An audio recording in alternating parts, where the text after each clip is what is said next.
Missing girls found alive. It's the kind of update that's rare, and it involves a case we've been covering for years. The murder of Marina Ramos, a 28-year-old Jane Doe who wasn't identified until recently. That's when investigators made a shocking discovery. Her two babies had been missing ever since. Investigators had no idea, but after years of searching, her two daughters, Elizabeth and Jasmin Ramos, now 37 and 36 years old, found thanks to DNA. Talking to myself in the room, and I found him. I think I found him. Something that we always wanted, to find them alive, and it did happen.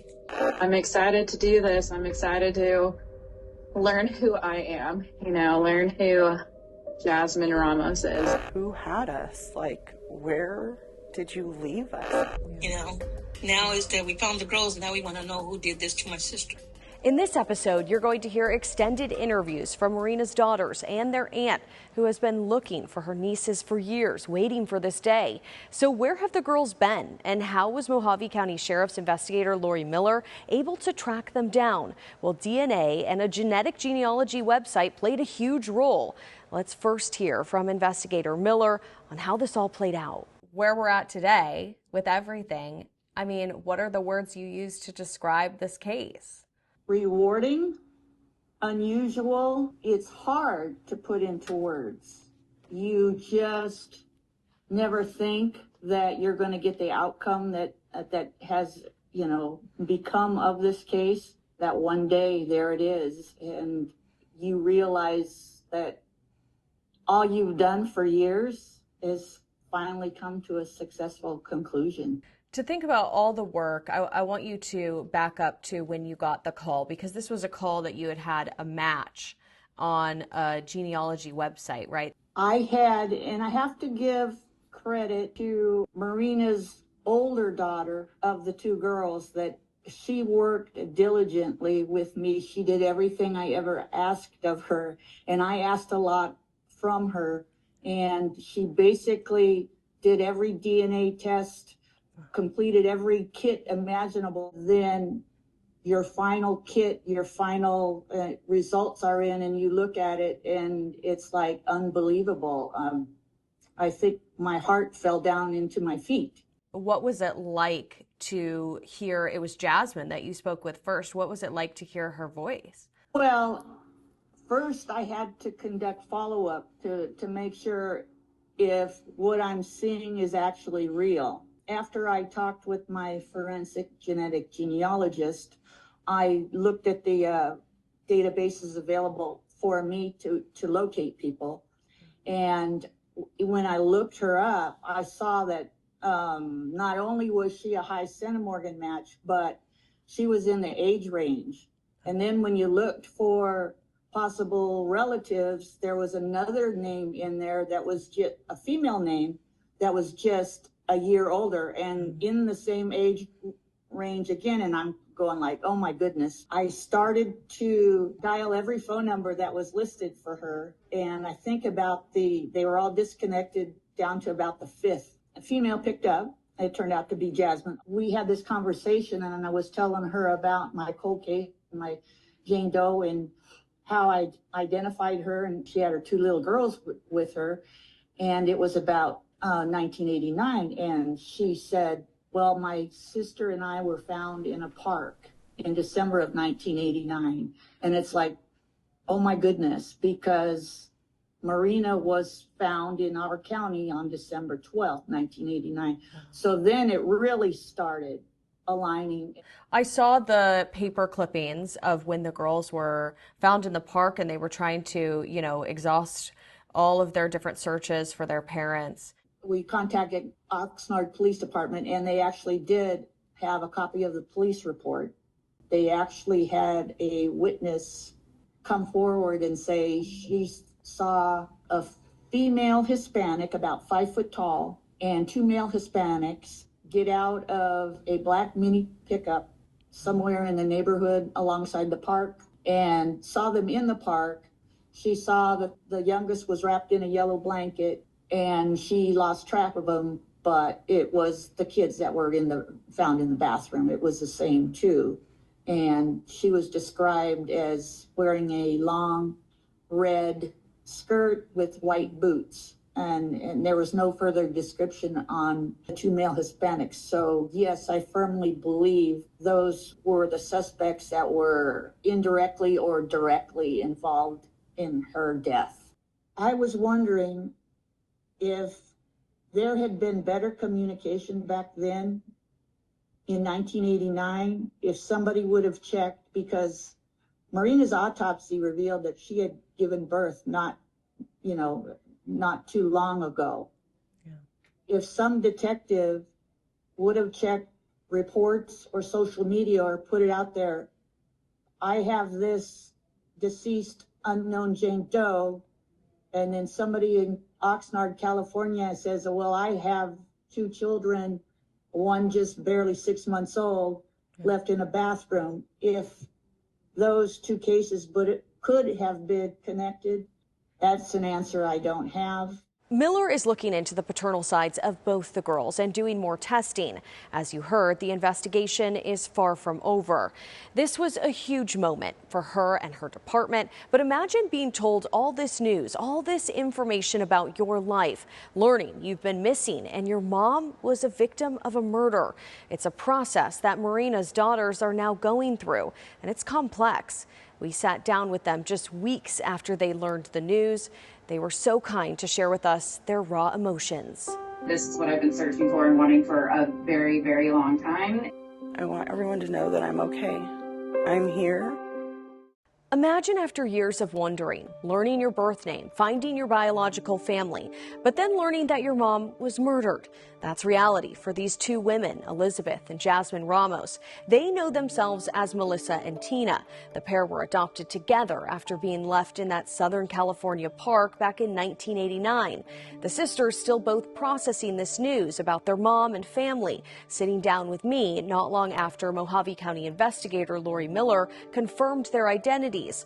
While this is a complex time, the two women bravely shared their story and their own raw emotions. Let's start with Tina, who is the sister who uploaded her DNA to that genealogy website, helping lead Miller to the girls. And just recently I found out my real name is Jasmin Ramos. Yeah. Wow. What has it been like to kind of process this news?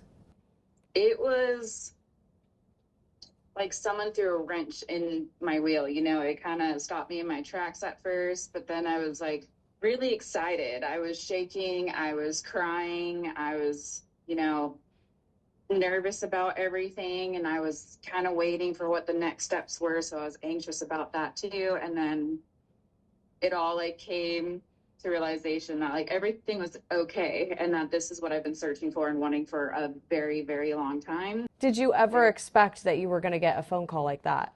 No, I didn't. I was hoping that 'cause I kept talking about wanting to get another DNA kit, and then try to do another one just to see if there was more kits done or something, more database system that I'd find closer family, because a third cousin was the closest I could find. I wanted to find brothers, sisters, anybody. And eventually, it was a couple weeks after the last time I thought about buying another kit, and then Lori had called, and it was a shock to know what happened. I know that you said Lori called you, and then you actually looked up one of our stories, and you kind of had an aha moment. Can you share what that was? So after I got off the phone with Lori, I had instantly got on YouTube and I typed in my name, and that's when I saw all these different videos and reports that had come up. Eventually, there was a portion in the video where there was a picture that popped up, and I instantly stopped the recording and text Lori, and I was like, that's my sister in that video. That's her as a baby. To know that you do have family that has been looking for you, what was that like? It felt good to know that I did have family out there that cared for me and had been looking for me, even though I didn't know this, and I always had a sense and a feeling all my life, what if I met these people and not know? Now that I know I have family, and I'll finally be able to see their faces and get to know them, that's exciting. I have family now. To learn that your mom was a victim and that she didn't leave you in that California park, that it was someone else. You said that felt like relief. I mean, what else did you feel when you heard that? I was sad to know that my mom is gone and I will never be able to see her. Sorry, it still hits me a little bit because she was taken from me, and like, that's not right. But at the same time, like, I was happy to know that she's not suffering, she's not in a bad situation. I was happy to know that all those like abandonment issues that I dealt with when I was a kid was like automatically released for me. You know, there are going to be people that have watched this story play out in Phoenix and in Arizona and even beyond, and they're going to say, "Oh my gosh, they're alive and well." How excited are you for just what's to come? Pretty excited. I'm ready to meet them in a way. I'm still scared and nervous about it, but I'm ready to talk to them and meet them and get to know them. Both Tina and her older sister Melissa learned they were adopted in their teenage years. While for Tina, that pushed her to learn more about her biological family, Melissa struggled having this information revealed about her past. Describe, getting the news. Geez. The moment I got, well, my husband got the call from Lori because I kept ignoring her phone calls and was like, why is this person calling so much? They must want to get a hold of us. Please answer the phone. Pretty much, I got the call. Yeah, as soon as she said what she was, she broke down, and yeah, she knew. We both knew. I did. As soon as she said she was a homicide investigator, I had this gut feeling she knew something about my parents, whether it was my mom or dad, is that she knew something. And I don't know, I just ran out of the room and didn't even know how to process what was being said. It's like when I found out I was adopted, I just shut down, and I don't know, how do you process something like that? I'm still trying to process it. To go your whole life, kind of wondering about your background and then to learn this. I mean, did you ever expect that this was going to be the news? Well, my parents are my parents, and those are the people that I have created core memories with. So to be told these aren't your parents or blood parents doesn't feel real. It still doesn't feel real. So trying to process this now, because like I said, I was 18 when I found out. I wasn't like my sister. She wanted to find out where we came from, who our parents were. Again, it's hard to wrap my head around every bit of information that's been given to me, and just trying to work through it and just trying to accept that that's what is my life and what has made me me. I know in talking to your sister, she kind of felt that there was a little bit that was stolen from her because she doesn't get to meet her mom. Do you feel like that a little bit? Yeah. Not knowing if I want that, though, right now is hard to know. I don't know if meeting that person, how would I feel towards her? She's made so many bad decisions. I know that there is a layer of this where your mom has family that is hopeful to at least reconnect with you at some point. And it sounds like you're open to that maybe after you get a little time to process. Yeah, I did tell the investigator, Lori, that I would be willing to meet whoever was willing or wanting to meet me. I don't want to take that away from them. I am a part of their family, and so is my sister, and I think that is owed to them, with especially how much it seems like they care and how dedicated they were to looking for us. I think that respectfully that they deserve to see both of us together. Both sisters admit they are very different. Melissa lives here in Arizona, Tina now in Oregon, but the two are hopeful to meet the family of the mom they never knew. That includes their aunt, who has helped in this search, waiting years for this moment. Whoever found them and whoever took them in, I will always appreciate it, from the deepest of my heart.